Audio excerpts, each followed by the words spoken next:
Meditando la Biblia en un año, con el pastor Alex Figueroa.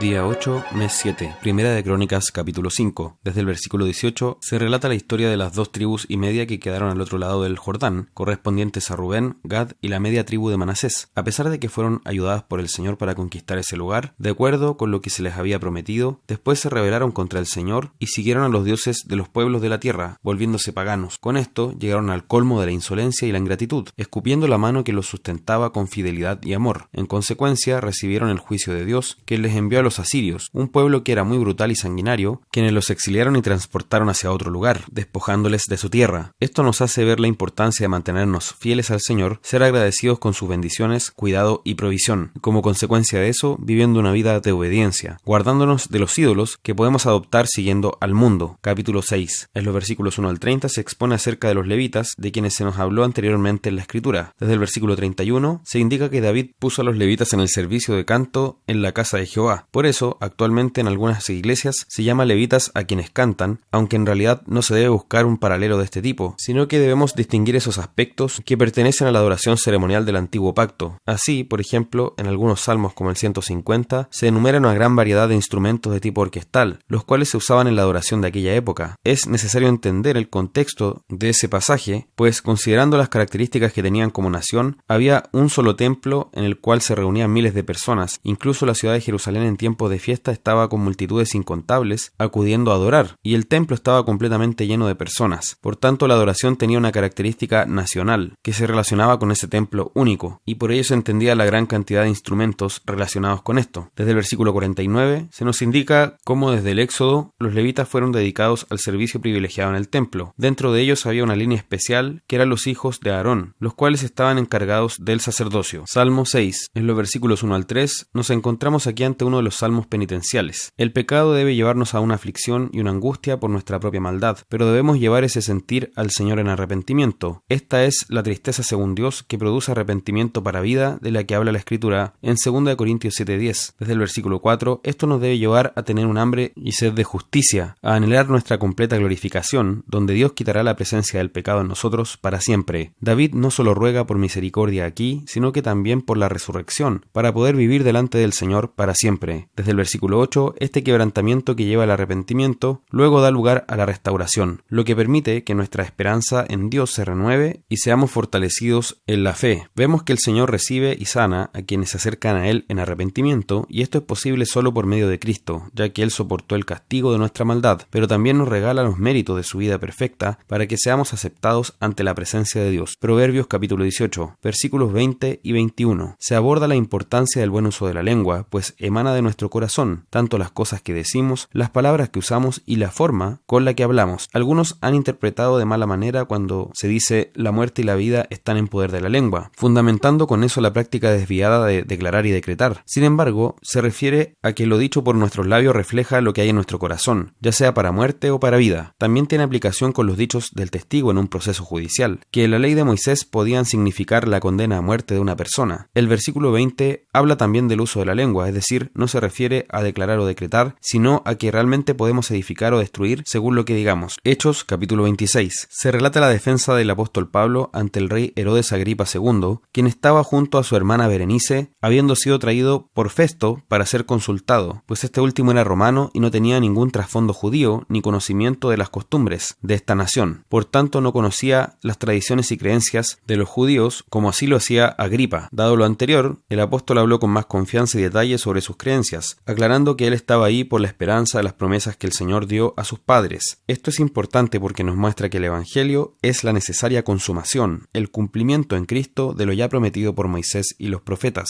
Desde el versículo 9, Pablo pudo hablar con propiedad acerca de la conversión, pues él mismo fue rescatado habiendo sido un perseguidor de la iglesia, solo por la soberanía y la gracia de Dios que lo llamó, siendo totalmente indigno, tal como cada uno de nosotros lo es. Él en su vida pasada creía que estaba sirviendo a Dios, pero en realidad estaba persiguiendo a su pueblo, el apóstol reconoció haber encarcelado a muchos, pues su intención era matar a los cristianos. Incluso hizo blasfemar a los seguidores de Cristo, pero luego fue convertido y llamado por él. Desde el versículo 12 se nos da un buen retrato de lo que es la conversión, ya que nos dice que el Evangelio obra para que abras sus ojos, para que se conviertan de las tinieblas a la luz y de la potestad de Satanás a Dios, para que reciban por la fe que es en mí perdón de pecados y herencia entre los santificados. Versículo 18. Este es el mensaje de salvación. En los versículos 19 al 23 se afirma que aquel que ha sido salvo vivirá como tal, y producto de esa obra en su vida, realizada por el Espíritu de Dios, el convertido hará obras dignas de arrepentimiento. Esto nos da evidencia de la poderosa gracia de Dios. Desde el versículo 24, Agripa recibió esta lluvia de argumentos por parte de Pablo, con palabras dichas conforme a la verdad de Dios. El apóstol terminó su discurso diciéndole que esto no se había hecho en un rincón, sino que fue un testimonio público. Por ello le exhorta señalando: ¿crees, oh rey Agripa, a los profetas? Yo sé que crees, en el versículo 27. Ante esto el rey pareció retroceder, como dando un pie atrás, sorprendido, diciendo esta famosa frase: por poco me persuades a ser cristiano, en el versículo 28. Al parecer no la dijo en tono de burla, porque Pablo le respondió que su intención era que todos se convirtieran al cristianismo y que fueran como él, excepto por las cadenas que tenía en ese momento. Finalmente, podemos afirmar que esta es una fe poderosa que transforma vidas. El poder del Evangelio nos hace pasar de las tinieblas a la luz, y todo eso es gracias a Cristo, porque Él padeció y luego resucitó por nosotros, para que fuéramos alumbrados con la luz de la vida que está en Él. No menospreciemos este Evangelio, sino que vivamos por Él y roguemos a Dios que nos ayude a llevar frutos dignos de arrepentimiento.